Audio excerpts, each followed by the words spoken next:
Olá, aqui é o Renan, seja muito bem-vindo ao jogo número 6 do Mundial de 1972. Nesse jogo que a gente vai analisar hoje, Robert James Fischer enfrenta o soviético Boris Spassky, que até então era campeão mundial, e o Robert James Fischer vem aí para desafiá-lo, né, nesse campeonato mundial. Nesse momento o placar estava igual, 2,5 pontos para cada, como você está vendo. E aí, nessa partida, o Fischer com as peças brancas já começa simplesmente surpreendendo a todos com a sua escolha do primeiro lance. Ele já começa com C4, vindo aí com uma abertura inglesa. É bem verdade que após o lance E6 fica difícil de jogar as linhas da abertura inglesa de fato. E aí geralmente ela acaba simplesmente transpondo a outras aberturas. Por exemplo, após D4 cavalo F6, a gente chega no gambito da dama recusado. E aí o Spassky, após cavalo C3, bispo E7, bispo G5, roque, E3, H6, bispo H4, B6. Esse lance aqui, B6, ele caracteriza o famoso sistema Tartakower, uma opção bem sólida, eu diria, para as negras. Seguiu C toma D5, cavalo toma D5, bem comum essas simplificações, por exemplo, troca de bispos, e aí depois aí troca de cavalo, bem teórica essas linhas. Por exemplo, pós torre C1 tentando simplesmente aproveitar a coluna aberta. Bispo E6, dama A4, C5. O Spassky planeja montar para ele peões colgantes. Por exemplo, esses dois aqui, peões colgantes de C e de D. Né? Por exemplo, depois de trocas, eventuais trocas, o Spassky aí teria peões colgantes. O Fischer, entretanto, tenta sair um pouco dessa teoria, não, pretende não deixar esses peões colgantes trabalharem aqui no centro e simplesmente joga A3 com uma cravada bastante desagradável, eu diria, aqui em cima da dama. E aí você vê que muitas manobras do Fischer, inclusive, são baseadas nessa cravada. Por exemplo, após torre C8 tentando defender o peão, bispo B5 e após A6 atacando o bispo, D toma C5, lance muito bom. O Fischer não precisa necessariamente retirar o seu bispo agora. Seguiu aqui, por exemplo, peão, toma o peão em C5, certo? Depois disso, roque, torre A7, muito interessante.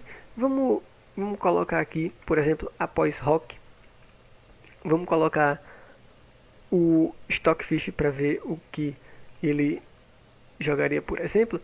O Stockfish aqui, por exemplo, pós roque, por que não? Óbvio, não vai tomar aqui, né? Tem razão, não tinha visto. Não toma aqui porque cai a torre aqui em cima. Certo. Ok, Perdão, pessoal. Beleza. Seguiu o rock. E aí, depois, simplesmente, torre A7. Agora sim, defendendo a torre. De modo que agora sim, o bispo está sendo atacado. Segue simplesmente bispo E2. Cavalo D7. E aqui, o Fischer dá início à sua vantagem, aproveitando mais uma vez a cravada com cavalo D4. Esse peão cravado aqui não pode tomar o cavalo, por exemplo. E aí, né, após a dama sair, por exemplo, para ser defendida, simplesmente troca-se o cavalo pelo bispo. O que, após o peão tomar, enfraquece aí a estrutura de peões das negras, né? Por exemplo, agora fica algumas debilidades, por exemplo, ao longo dessas casas, uma vez que o defensor dessa casa de F7 agora está longe. E aqui o Fischer vem com um lance fantástico. Aliás, essa partida 6 foi eleita por muitos a partida mais fantástica, mais brilhante de todo o match de 1972, inclusive no filme é retratado, né? Inclusive a gente sabe, é, muita gente conta isso, que o Spassky simplesmente, depois desse jogo, ele levantou da cadeira e aplaudiu o Fischer. Lógico, o Spassky era um jogador excelente, ele simplesmente estava ali para defender seu título. Se ele não fosse capaz, se ele visse, né, que o Fischer estava ali, merecia o título, ele simplesmente se levantou e aplaudiu o Fischer após o jogo. Por exemplo, está retratado no filme Pawn Sacrifice aqui no Brasil. O nome do filme é o dono do jogo, tá? Então, se você puder assistir depois, eu recomendo bastante. Seguiu E4 nessa posição, sacrifício posicional excelente. Por exemplo, não interessa, né, se esse peão tomar ou não, o bispo branco vai ficar excelente. Por exemplo, o espaço que não tomou após D4. Agora você percebe que o bispo branco fica muito mais ativo, com muito mais casas disponíveis para ir. E aí o alvo agora é simplesmente esse peão aqui em E6, meu amigo. Esse peão em E6 aqui é o alvo agora. E aí agora tem que ir pra cima dele. Qual lance fazer primeiro? Bem, se você respondeu primeiro bispo C4, eu sinto muito, não é esse primeiro, simplesmente primeiro F4, lance excelente. E não transferir, por exemplo, o bispo para C4 primeiro. Por quê? Porque a gente precisa fixar esse cara aqui em E6 primeiro, possivelmente com o avanço de E5. Seguiu dama E7 e agora sim E5, um excelente jogo posicional do Fischer até aqui. Seguiu torre B8, tentando, por exemplo, também aproveitar, quem sabe, outras fraquezas por aí. Seguiu o bispo C4, agora sim o bispo está excelente, com alvos tanto em E6 quanto em A6, por exemplo. E aí seguiu simplesmente RH8 por parte do Spassky. Por que não, por exemplo, algo do tipo, sei lá, cavalo B6, tentando atacar o bispo, que está sendo tão forte nessa posição? Porque aí seguiria um truque tático muito legal. Jogam as brancas nessa posição, consegue uma vantagem. O truque tático é que é simplesmente dama toma o peão em C5, e após a dama tomar a dama, simplesmente, né, cheque é descoberto. E aí quando o rei sair, simplesmente torre toma a dama, e as brancas têm uma vantagem fantástica com 2 peões de vantagem. Seguiu aqui rei H8. Seguiu simplesmente dama H3, agora simplesmente, né, a dama simplesmente se dirige para a ala do rei, para começar a ação lá na ala do rei.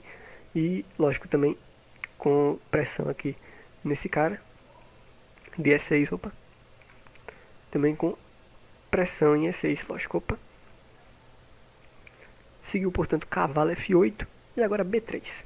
Simplesmente ele estabiliza o bispo em C4, estabiliza sua ala da dama.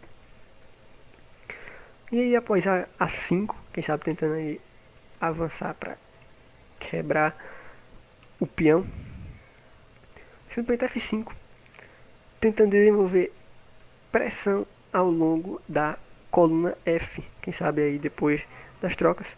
Seguiu a toma E5, torre toma F5, cavalo H7, planejando, por exemplo, trazer o cavalo para G5, né, onde de lá ele atacaria a dama, por exemplo, ficaria numa casa excelente de defesa.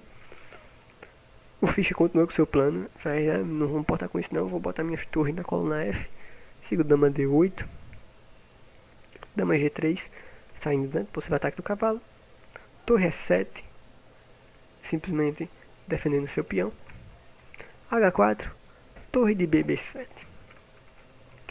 Aqui a vantagem do Fischer já é vencedora, embora o material esteja tecnicamente igual. O espaço que não tem muito o que fazer aqui, você procura lances aqui e não tem muito o que fazer. E o Fischer vai em frente devagarzinho, colocando pressão, executando seu plano. Por exemplo, agora com esse lance A6, um lance fantástico, simplesmente ele abre caminho para sua dama e para E5. E aí, por exemplo, pós torre de B C7, dama E5. Segue dama E8, não tem muito o que fazer aqui, a não ser ficar esperando, né? O Fischer fazer alguma coisa.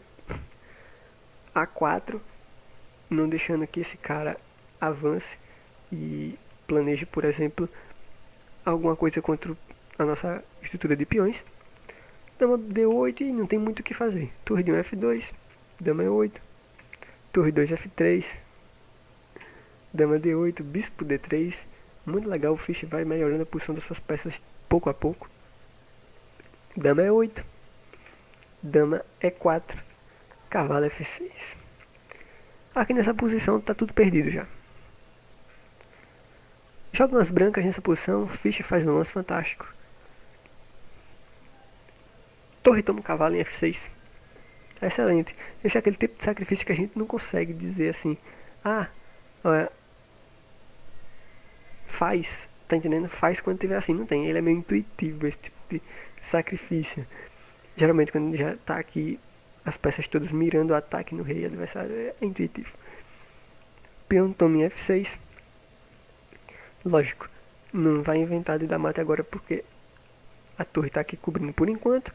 Porém, seguiu torre toma o peão em F6, ameaçando aí, quem sabe, agora mais pra frente. Ataque nesse peão aqui. Rei G8, bispo C4, muito legal. E após o rei H8, dama F4 e meio difícil fazer alguma coisa agora a respeito desse peão aqui. O Spassky, na realidade mesmo, o Stockfish aponta mate em 7 aqui, cara. Vou mostrar mais ou menos já uma das linhas. Por exemplo, aqui o Spassky abandonou e aplaudiu o Fischer, né, após a vitória. Fischer agora toma a liderança com 3,5 pontos. E essa liderança, né, foi decisiva. Ele manteve durante todo o campeonato, esticou depois e se sagrou campeão mundial, como a maioria de vocês já sabe. Vamos ver, por exemplo, essa linha aqui com dama F4. Por exemplo, aqui, melhor saída para as negras jogar dama G8. Estica o mate. Após dama E5, por exemplo. Simplesmente torre H7. Acredite ou não. É o melhor lance. Após E7. O Stockfish recomenda sacrificar a dama aqui, cara, sério. Por exemplo, se a torre tomar agora o peão em E7, segue torre toma em H6, mate. Aqui manda simplesmente sacrificar a dama, vamos ver. Se o Stockfish manda sacrificar a dama, rei toma, torre G7 cheque, rei vem pra F3. É só isso, não tem como evitar aqui esse mate, cara, não tem como. Por exemplo, agora recomenda torre C6. A gente promove. Rei H7. Dama E4 cheque. Torre G6. E aí, logo, né, pode tomar aqui, é mate de todo jeito. É bem complicado aí. Mas estava perdido aqui nessa posição. Após dama F4. O jogo tá totalmente perdido. Lógico, ameaça ganhar a dama aqui também, né? Enfim. Vitória brilhante por parte do Fischer.